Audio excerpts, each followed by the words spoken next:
Good afternoon.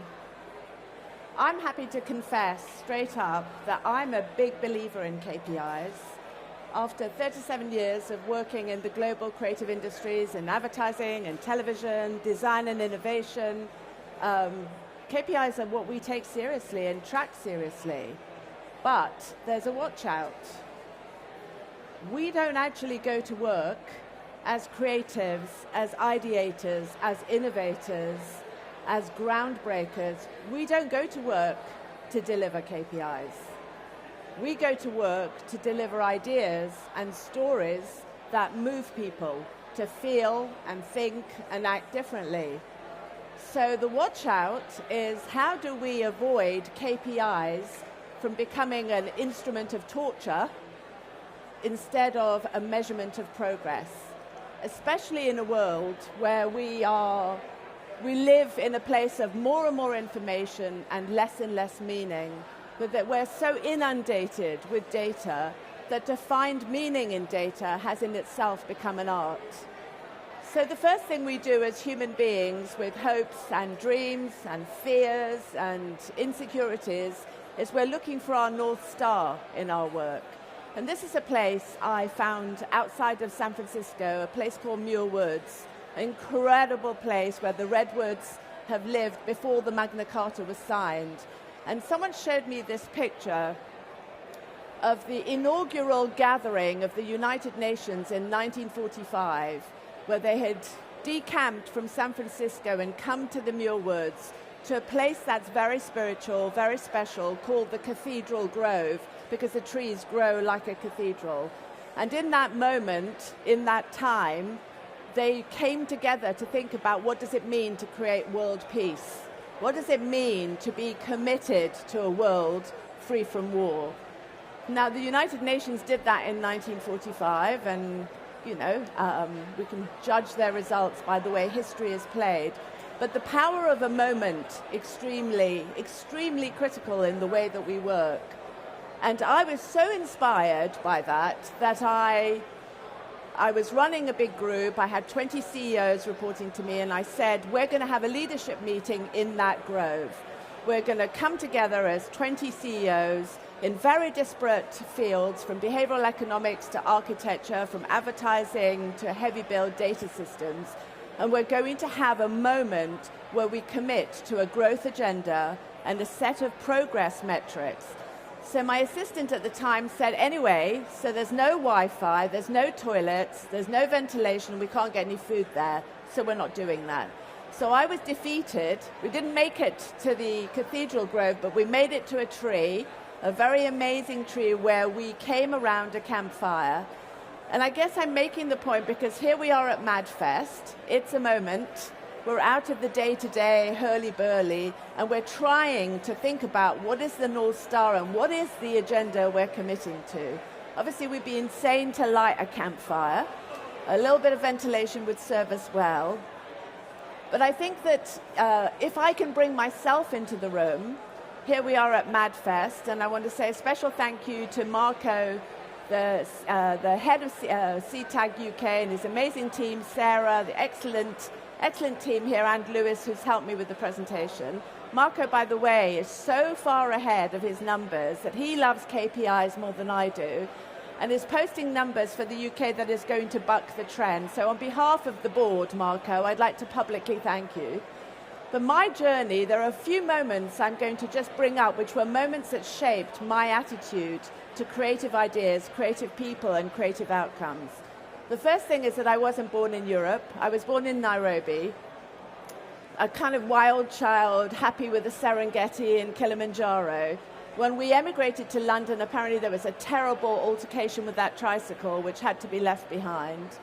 I had a pretty classic education at Cambridge, where you had it drilled into you pretty much for 4 years. I was there for 4 years, that you had to be the best version of you, and that you would never be the best version of you. So it bred in you both the aspiration to be amazing and the despair that you would never reach there. That was just the way they did things back then. But it meant, this is the day I graduated, I'm standing there on front court, You're never allowed to walk on that lawn, only once in 4 years, the day you graduated, but I obviously had done that several times in the night.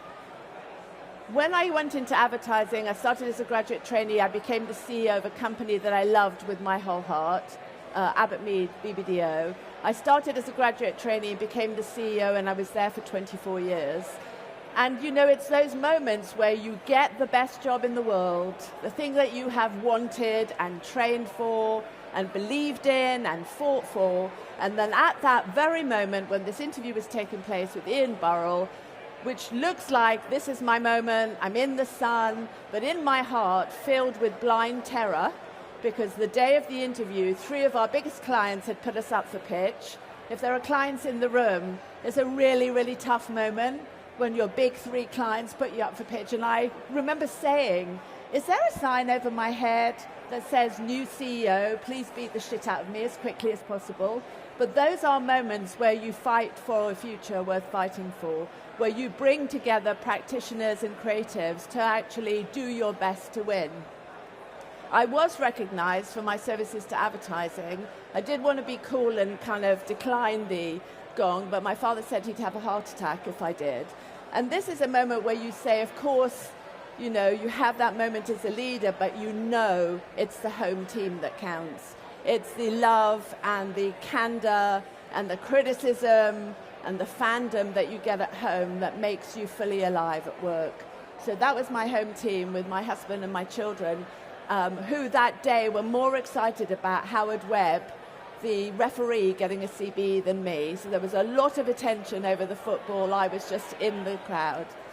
And then a moment much later in my life where in the creative industries, this is me on a lightbox in Montreal, talking about the dual track of our economic and social impact. And a lot of work I'd done with the Mobile World Congress in Barcelona, talking about how you can create an uplift for women at the margins of communities in sub-Saharan Africa just by placing a mobile phone in their hands and giving them the freedom to create networks. All of this can be distilled to one little personal navigation tool that I use, which is a Japanese concept called Ikigai. Does anyone know Ikigai here? Okay, so it's Japanese. Back in the day when I was running that company, I'd think nothing of flying to Tokyo for 13 hours, to be on the ground for 2 hours with a client and then fly back.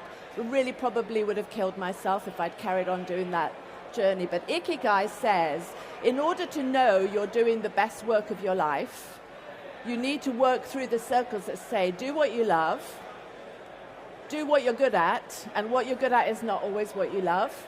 Those things are different and can't be assumed. Do what the world needs. What is the market telling you about AI, about ad tech, about branding? Where is the world going? And importantly, what can you be paid for? And if you can navigate that matrix, you tend to be able to find your personal best. I put this ad up and asked which AI company today might post this ad. And I do it a little bit in jest. So it was posted in 1913 in the Times by Sir Ernest Shackleton, who was recruiting for an expedition to the Antarctic. I'm just going to read it out to you. Men wanted, so already it's a fail. For hazardous journey, small wages, bitter cold, long moments of complete darkness, constant danger, safe return doubtful, honor and recognition in case of success. And he put that in, it's not the words, and it's not the competence, it's not even the skill set he's looking for, it's a spirit, and it's a mindset, and a certain kind of person could reply to that. As it turns out, the legend is 5,000 men applied, they only needed 27 crew, 5,000 men applied, and apparently 3 very sporty ladies. So 5,003 people applied. I don't know if the ladies made it on board, but this ship, the Endurance, did sink, did meet a catastrophic end, and the spirit of that ad showed itself in the spirit of the leader, because as the ship sank, Ernest Shackleton rescued his 27 crew and brought them safely back with him. And I say this because we talk about how do we recruit people into our companies? How do we speak to the culture and the commercial aims of the company, but also we're talking to audiences and communities. We're placing work which isn't so much about the words, but a lot about the mindset and connecting with the heart and the spirit and the ability to make and do. So if we are all in creative companies, by and large, working every day, these are some of the themes that are true globally across all sectors. We're all struggling with talent motivation, how to keep people motivated in an era of high ambiguity. We're all worrying about technological transformation. I was at South by Southwest 3 or 4 weeks ago, and it was just a non-stop deluge of, is AI going to make me lose my job? Is AI going to mean I'm never going to meet people again? And the radical pace at which it's happening. We're all thinking about startup agility, but grown-up resilience. Because as shocks come into the system, how do you act like a grown-up when you're shocked, but a startup when you have opportunity?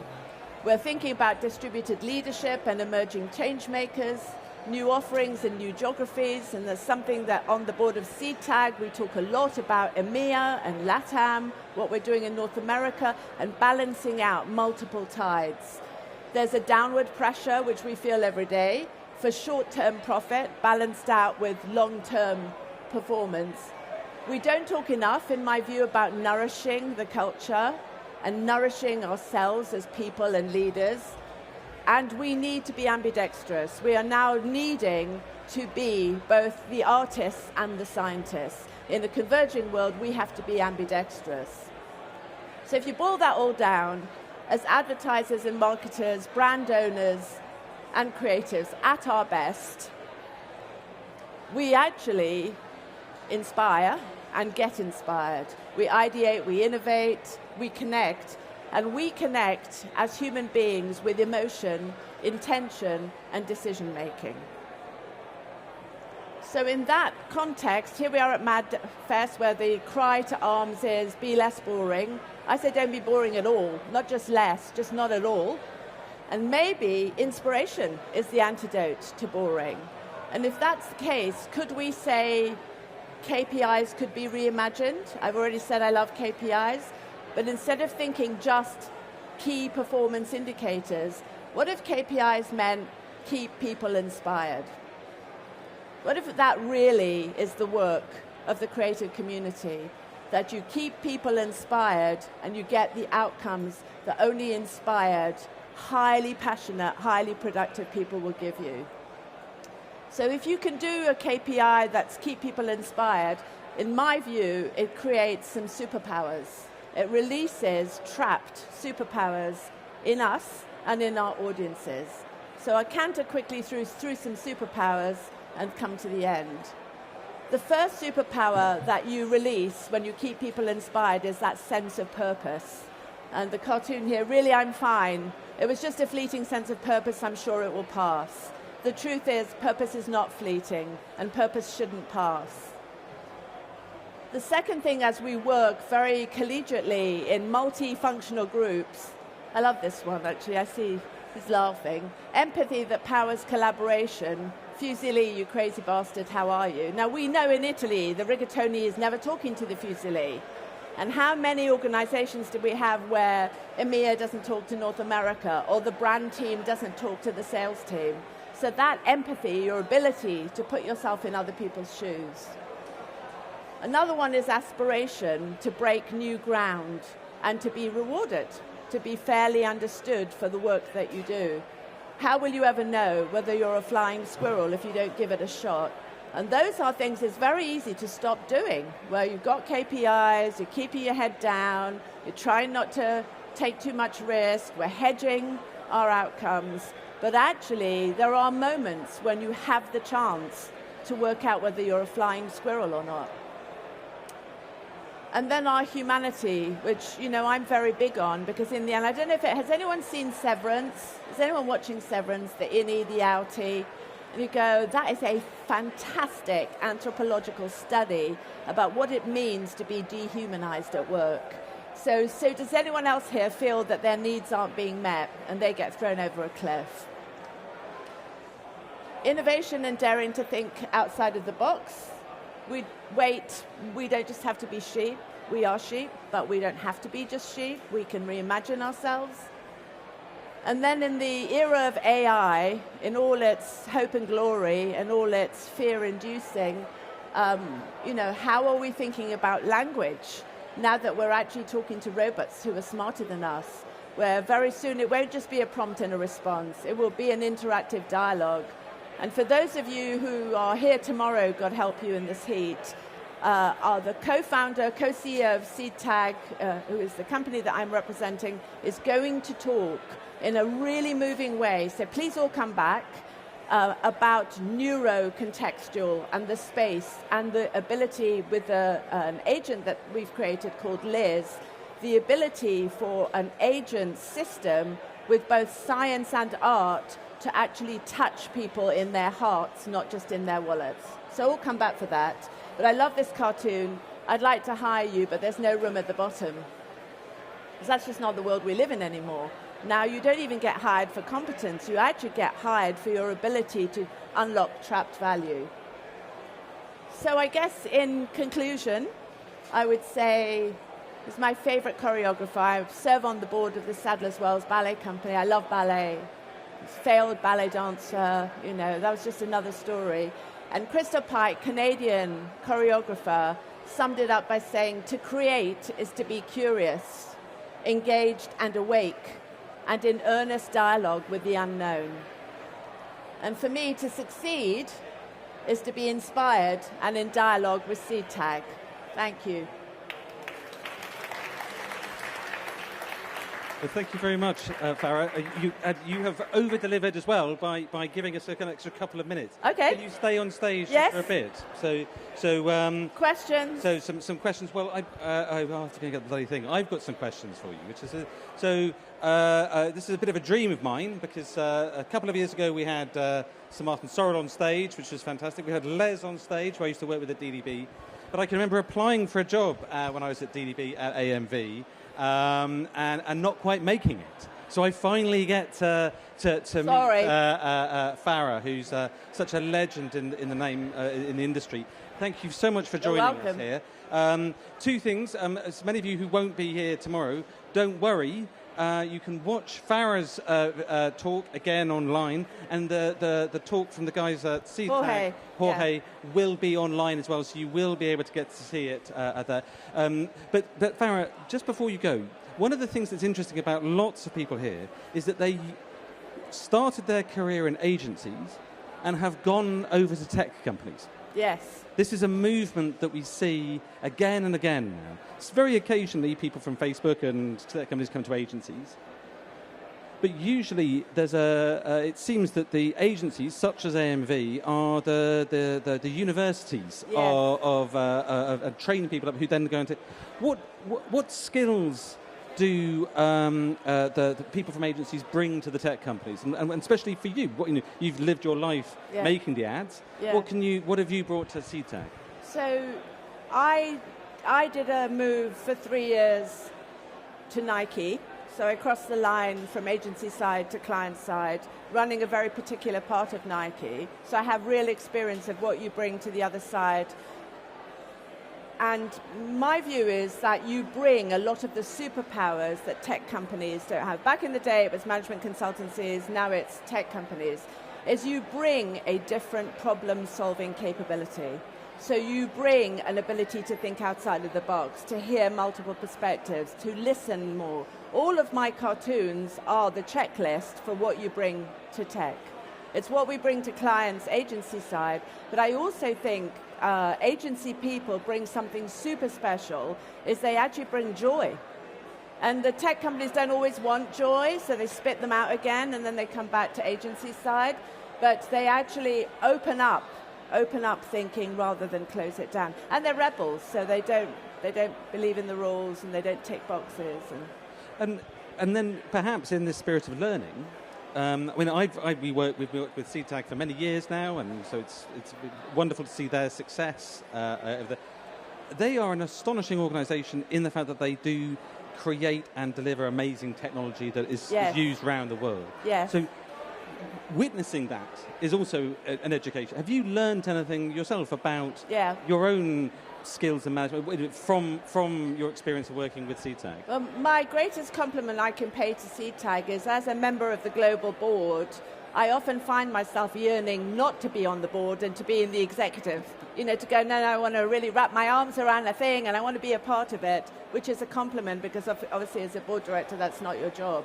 But I think what I've learned is this fundamental ability to innovate at pace, to not be scared. So I think CTAG doesn't have a lot of fear in its system, and it's sort of born different, and it's kind of born risky, and a little bit born on the edge in a nice way, not in a fraudulent way. It's born a bit on the edge of what's possible, and I think that vests from the founders. So though you can see Jorge online, I think it's a miss. I think you should come here. Come back tomorrow. He'll be right here. And what I've learned is when you're born right from the start risky, the DNA stays with you. As the company has scaled, gone to many markets, on track to be a multi-billion-dollar company, it's also held on tightly to its culture, which makes it a little bit stop-start, and loads of fuck-ups that happen along the way, and loads of, but those are good things. It's okay to trip up. And do you think that's something that they share with a great agency like AMV, or is that something that is unique to a really exciting tech company like CTAG? It reminds me a little bit of Abermead in the early days. I saw Abermead as an independent, then it was acquired by Omnicom, then it grew and grew, and then it had a little bit of a dip, and then it became beautiful again. It reminds me of a stage of Abermead where it wasn't startup, but it wasn't fully scaled up. It was in that momentum push, yeah. Well, listen, so I think for anyone who's in an agency here who might be doubting the skills and experience that you have to realise just how tremendously valuable those skills that you developed at agencies are inside tech companies, or indeed in creating tech companies. There's a whole load of companies in the sort of co-cubed startup place. Many of them started by people from agencies, sometimes inspired by what you've heard on stage there. Lumen is certainly a company that comes out of an advertising agency that has become a tech company, and it seems like a route that we all that is perfectly possible. So back yourselves, guys, and back your experience. Farah, thank you so much for your time, and it's really like an honour to meet you. Thank you very much.